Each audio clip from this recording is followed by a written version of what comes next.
Welcome dear students and friends. आज हम लोगों के बार फिर ट्रायगोनोमेट्री के कुछ और बेसिक कॉन्सेप्ट्स को पढ़ेंगे।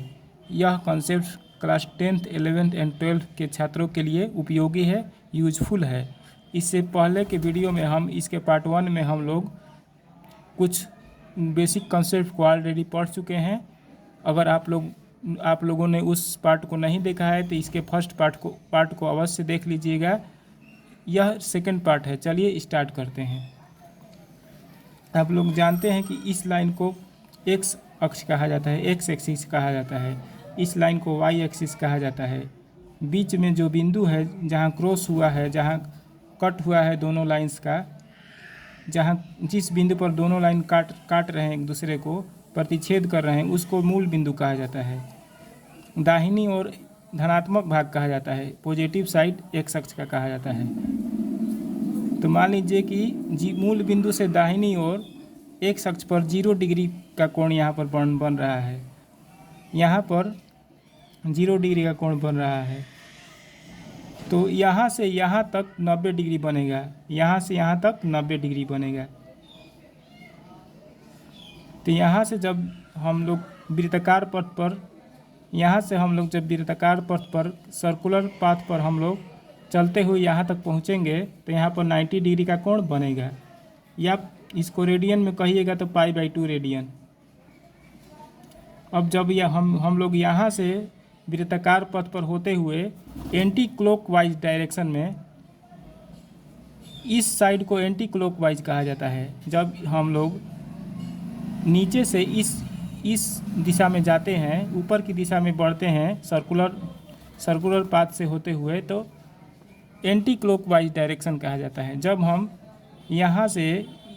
हम लोग प्रारंभिक बिंदु से नीचे की ओर बढ़ते हैं, एक्स का अक्ष के नीचे की ओर वृत्ताकार पथ पर सर्कुलर पाथ पर बढ़ते हैं, तो क्लॉकवाइज डायरेक्शन कहा जाता है।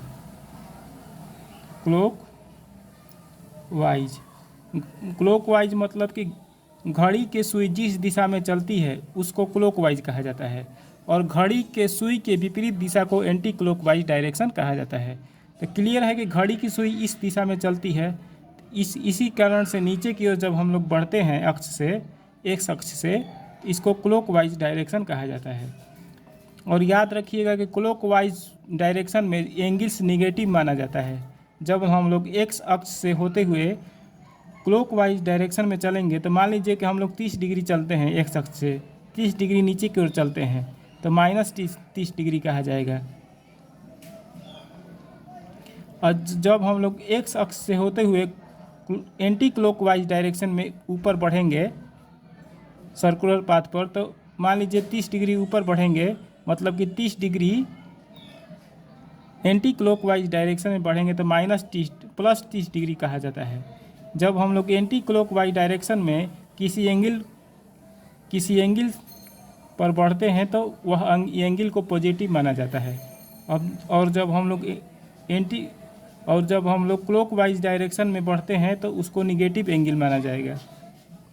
इसको याद रखिएगा कि जब एंगल एंटी क्लॉकवाइज डायरेक्शन में जब एंगल बनेगा तो पॉजिटिव बनेगा, और जब कोई एंगल क्लॉकवाइज डायरेक्शन में बनेगा तो निगेटिव बनेगा। इस कॉन्सेप्ट को याद रखिएगा। और चलिए, तो यहाँ से यहाँ तक 90 डिग्री हुआ तो यहाँ पर हम लोग 90 डिग्री मान लेंगे। अब यहाँ से जब हम लोग सर्कुलर पाथ से होते हुए यहाँ आएंगे तो इस इनिशियल लाइन के रिस्पेक्ट में यहाँ पर 180 डिग्री का कोण बनेगा। मतलब कि इस इनिशियल लाइन, मतलब कि पॉजिटिव एक्स एक्सिस के रिस्पेक्ट में यहाँ से जब हम लोग बढ़ते हुए यहाँ आए तो 90 डिग्री बनेगा। अब यहाँ से यहाँ आएंगे तो इस लाइन के रिस्पेक्ट में यहाँ पर 180 डिग्री का एंगल बनेगा, या रेडियन में पाई रेडियन। अब जब हम लोग यहाँ से होते हुए यहाँ तक आएंगे तो 270 डिग्री का कोण यहाँ पर बनेगा।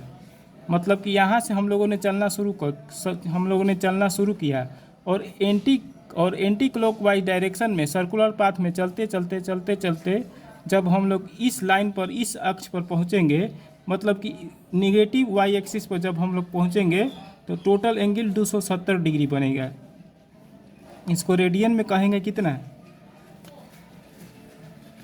3π/2 कहेंगे। इसको रेडियन में कितना कहेंगे, 3π/2 रेडियन। अब जब हम लोगों ने यहाँ से चलना शुरू किया और एंटी क्लॉकवाइज डायरेक्शन में, मतलब कि घड़ी की सुई की विपरीत दिशा में सर्कुलर पाथ पर बढ़ते यहाँ तक आए तो 180 डिग्री बना, फिर यहाँ तक आए तो 270 डिग्री बना। और जब हम लोग पुनः उसी लाइन पर आ जाएंगे, यहाँ से बढ़ते पुनः उसी लाइन पर आ जाएंगे जहाँ से हम लोगों ने चलना शुरू किया था, तो टोटल एंगल कितना हो जाएगा? टोटल एंगल 360 डिग्री हो जाएगा। मतलब कि उसी अक्ष पर जब हम लोग एक चक्कर काट लेंगे तो एक चक्कर काटने पर कितना एंगल उस अक्ष पर बनेगा?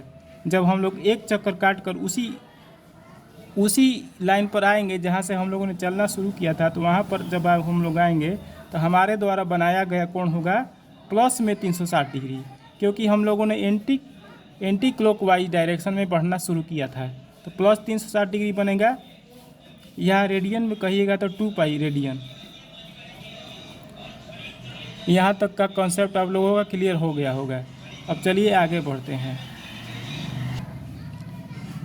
यहाँ पर 0 डिग्री है, इस अक्ष पर 0 डिग्री है, एक्स अक्ष पर धनात्मक एक्स अक्ष पर 0 डिग्री है, और यहाँ पर 90 डिग्री है। तो क्लियर है कि यहाँ से यहाँ तक के बीच में थीटा एंगल बनेगा, या कहेंगे कि 0 + थीटा बनेगा, क्योंकि यहाँ पर 0 है तो 0 + थीटा बनेगा। या 90 डिग्री, या इस लाइन को 90 डिग्री यहाँ पर है, इस लाइन पर मतलब पॉजिटिव वाई अक्ष पर 90 डिग्री का कोण बनता है। तो 90 डिग्री के इस भाग में कितना बनेगा? 90 में से थीटा घटा देंगे तो इस भाग में आ जाएगा, मतलब कि फर्स्ट क्वाड्रेंट में आ जाएगा। इस एरिया को फर्स्ट क्वाड्रेंट कहा जाता है।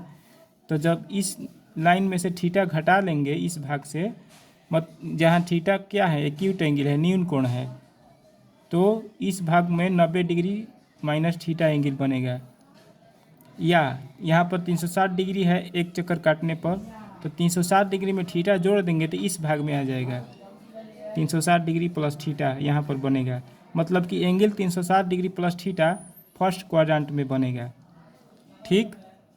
या angle 90 degree minus theta first quadrant में बनेगा, या एंगल केवल थीटा फर्स्ट क्वाड्रेंट में बनेगा। इसी तरह से अगर 90 डिग्री में थीटा एंगल को जोड़ देंगे, जहाँ थीटा एंगल क्या है? न्यून कोण है, ये एक्यूट एंगल है, तो किस क्वाड्रेंट में आ जाएगा? सेकंड क्वाड्रेंट में आ जाएगा। मतलब कि 90 + थीटा सेकंड क्वाड्रेंट में आ जाएगा। इस लाइन को 180 डिग्री माना जाता है, तो 180 डिग्री में से थीटा घटाएंगे तो सेकंड क्वाड्रेंट में आ जाएगा, क्योंकि घटा रहे हैं तो पीछे चला जाएगा, तो हो जाएगा 180 माइनस थीटा। सेकेंड क्वाड्रेंट में बनेगा एंगल 180 डिग्री माइनस थीटा। अब 180 डिग्री में थीटा जोड़ देंगे तो थर्ड क्वाड्रेंट में आ जाएगा। इस लाइन पर 270 डिग्री एंगल बन रहा है, तो 270 डिग्री में से थीटा घटा देंगे तो थर्ड में आ जाएगा, थर्ड क्वाड्रेंट में। मतलब कि एंगल 270 डिग्री माइनस थीटा कहाँ बनता है? तो थर्ड क्वाड्रेंट में बनता है। एंगल 180 डिग्री प्लस थीटा कहाँ बनता है? तो थर्ड क्वाड्रेंट में बनता है। अब 270 में थीटा जोड़ देंगे, ऐड कर देंगे तो फोर्थ क्वाड्रेंट में आ जाएगा। आपसे कोई पूछेगा कि एंगल 270 डिग्री प्लस थीटा किस क्वाड्रेंट में बनता है, तो कहिएगा फोर्थ क्वाड्रेंट में बनता है। अब 360 डिग्री में से थीटा घटा देंगे तो नीचे की ओर आ जाएगा, मतलब कि फोर्थ क्वाड्रेंट में आ जाएगा। मतलब एंगल 360 डिग्री माइनस थीटा किस क्वाड्रेंट में बनेगा? तो फोर्थ क्वाड्रेंट में बनेगा, ठीक। या माइनस थीटा केवल लिखेंगे तो वो भी फोर्थ क्वाड्रेंट में बनेगा।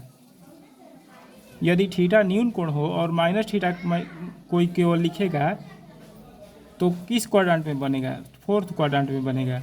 मतलब minus theta 360 degree minus theta और 270 degree plus theta fourth quadrant में बनेगा, ठीक।